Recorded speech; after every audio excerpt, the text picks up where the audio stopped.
Being broken is something that happens to all of us at some point in our lives. It's not a matter of if, but when. And yet when it happens, when we feel shattered by the weight of disappointment, heartbreak, trauma, or loss, we often internalize that brokenness as our identity. We say, I'm broken. What we really mean is, I don't feel whole anymore. But here's the truth. Being broken is an experience, not a definition of who you are. You are not your pain. You are not your past. You are not the tragedy that happened to you. What happened may have impacted you deeply. It may have brought you to your knees. But it did not take away your value. The world may have shifted under your feet, but that doesn't mean you've lost the power to stand tall again. Too often people confuse brokenness with failure. When they go through something painful, they think they failed at life, but pain is not failure. It's a teacher, it's a messenger. It comes into our lives not to destroy us, but to reveal something within us, something we may never have discovered without break. Sometimes the cracks are where the light enters. Sometimes the very moment you feel like you've been destroyed is the moment your transformation begins. Let's take a moment to reflect on what a brokenness really means. Think of a bone. When it breaks, it hurts, it takes time to heal. But do you know what science says? That when it heals, it often becomes stronger at the site of the fracture. Not weaker still applies to us too.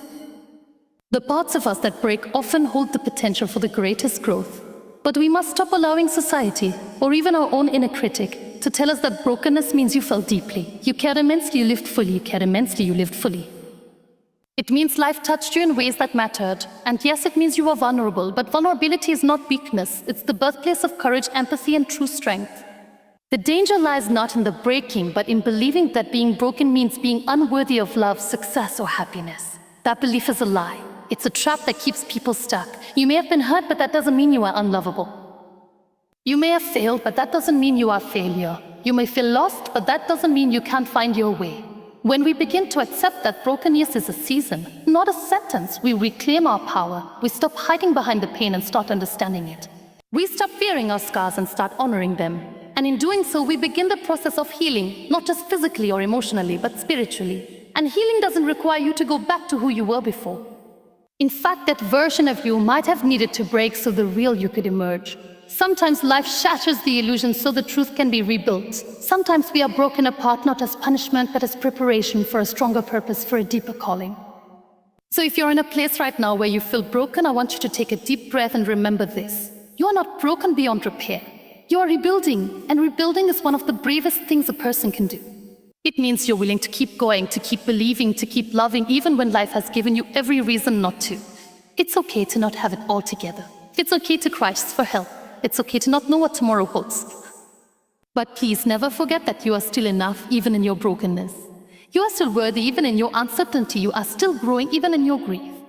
When you stop seeing brokenness as something that disqualifies you and start seeing it as something that refines you, you open the door to a completely new version of yourself. One that's more grounded, more compassionate, and more powerful than ever before. You are not broken. You are becoming. You are evolving. You are rising. And no matter how many pieces you feel have shattered, the heart that beats within you still holds the power to love, to lead, to heal, and to live with meaning. Never forget that. True strength is not about avoiding hardship. It's not about living a life so perfectly planned that nothing ever goes wrong. It's not about smiling all the time or pretending everything is fine when it's not.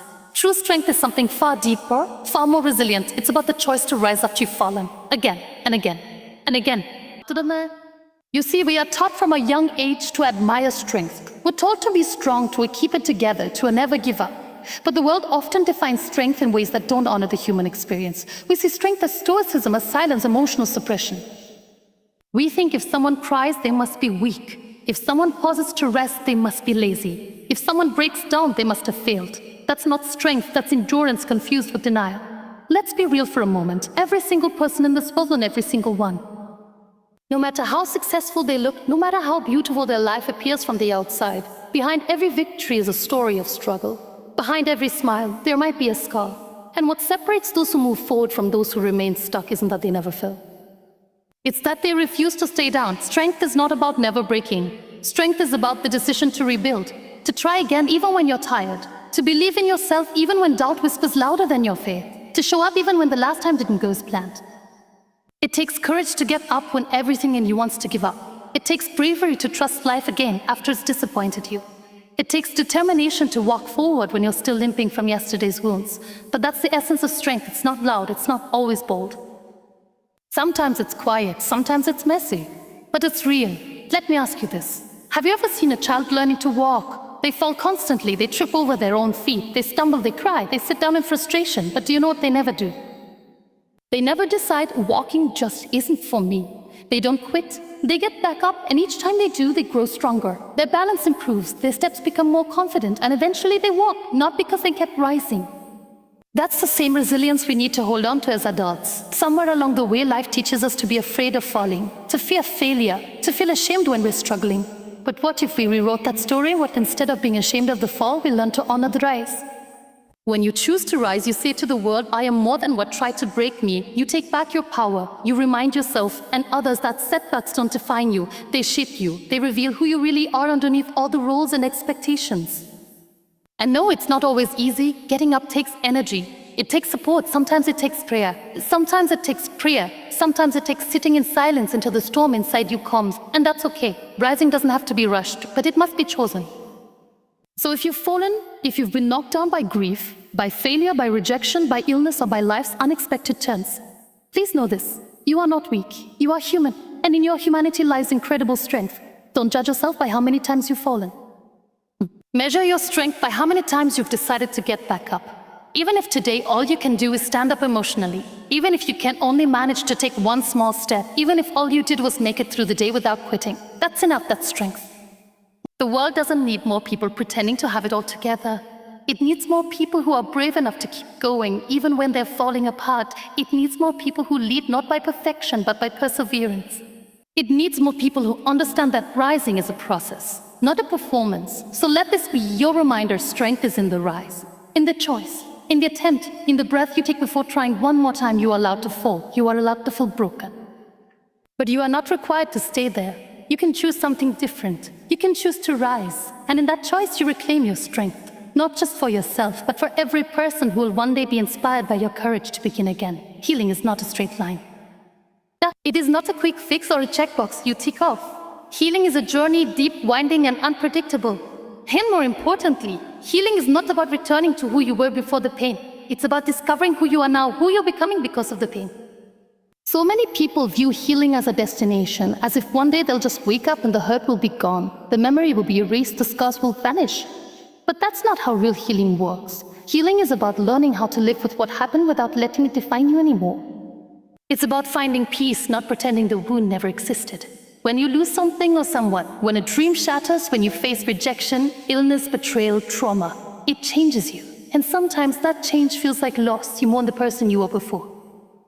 You mourn your innocence, your confidence, your sense of control. And in that mourning, you begin to believe that healing means going back. But healing doesn't mean going back. It means moving forward differently. It means learning to live with the memory of what happened without allowing it to own you.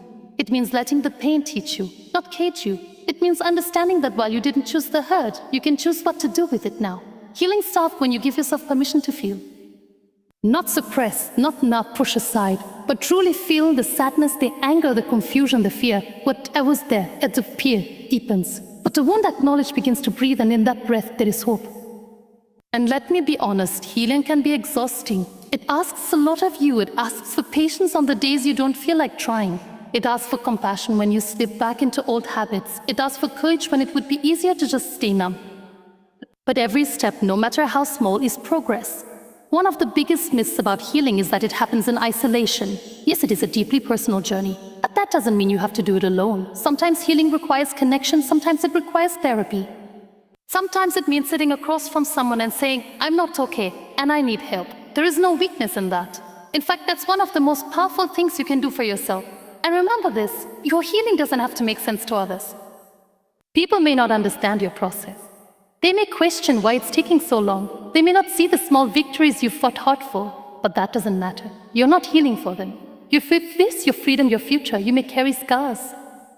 But those scars aren't signs of shame. They're proof that you survived. They're reminders that even though you were hurt, you didn't stay there, that despite the pain, you kept walking, that you rebuilt a life out of broken pieces and made it beautiful again, not perfect, but real.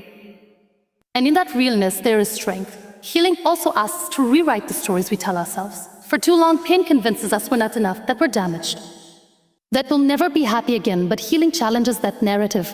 It says you are more than your wounds. It says you are worthy of love even in your brokenness. It says you still have a future even after everything you've lost. And maybe you're not fully there yet. That's okay.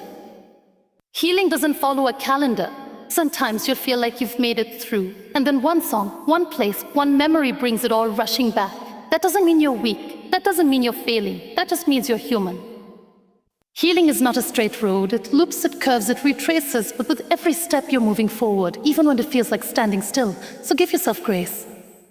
Celebrate your quiet victories. The days you got out of bed, the moments you chose peace over anger, the times you said no to things that hurt you. Those moments matter.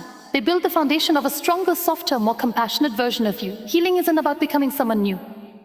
It's about returning to yourself. It's about coming home to your heart, to your voice, to your truth. It's about saying, this happened to me, but it didn't end me. It changed me, but it didn't destroy me. You are allowed to move at your own pace. You are allowed to be a work in progress. You are allowed to still be healing and still be worthy.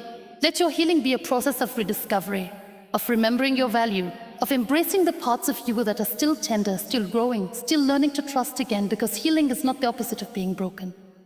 Healing is the response to it. And in that response, in your willingness to fail, to fight, there is beauty, there is bravery, there's life, you are healing, and that is enough. So ladies and gentlemen, as we come to the end of this message, I want you to hold on to one powerful truth. You may have been broken, but you are not defeated. Your scars do not disqualify you. They show the world that despite everything that tried to silence you, you're still here, still breathing, still becoming. This life, your life is not over because you've been through pain. In fact, your life is more meaningful because of it. The strength you've built, the resilience you've nurtured, the wisdom you've gained, those things didn't come from ease. They came from the battles you fought in silence. You cried and still chose to get up in the morning. They came from you, so don't be ashamed of your journey. Don't hide the parts of you that are still healing. And don't let anyone tell you your story is too messy to be powerful.